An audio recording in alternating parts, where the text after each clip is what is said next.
इसको ईडी क्यों कहते हो भाई? ये ईडी नहीं है, बीजेपी है। ईडी और सीबीआई और इनकम टैक्स प्रधानमंत्री और गृह मंत्री के इशारे पर काम करते हैं और ये लोकतंत्र के लिए बहुत बहुत बड़ा खतरा है। एनफोर्समेंट डायरेक्टरेट हो, सीबीआई हो या इनकम टैक्स हो, तीनों के तीनों ने अपने घुटने टेक दिए हैं केंद्र सरकार के सामने। मैं लगातार ये कह रहा हूं, आप इसको ईडी क्यों कहते हो भाई? ये ईडी नहीं है, बीजेपी है। मोदी जी और अमित शाह जी हैं, उनके इशारे पे ही होता है, उनके इरादे पे ही ये अपना इरादा बनाते हैं। आप एक भी राज्य बता दीजिए जहां विपक्ष मजबूत हो और उस पर ईडी या आईटी या सीबीआई या तीनों कसे कंजाना कसने की कोशिश को, दबिश बनाने की कोशिश ना हो।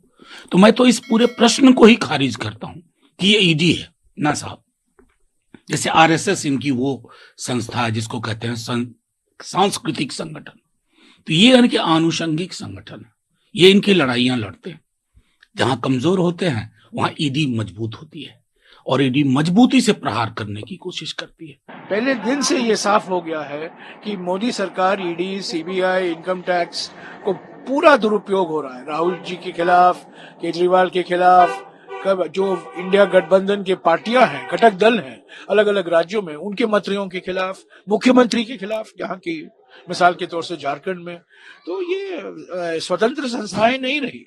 ईडी और सीबीआई और इनकम टैक्स प्रधानमंत्री और गृह मंत्री के इशारे पर काम करते हैं और ये लोकतंत्र के लिए बहुत बहुत बड़ा खतरा है।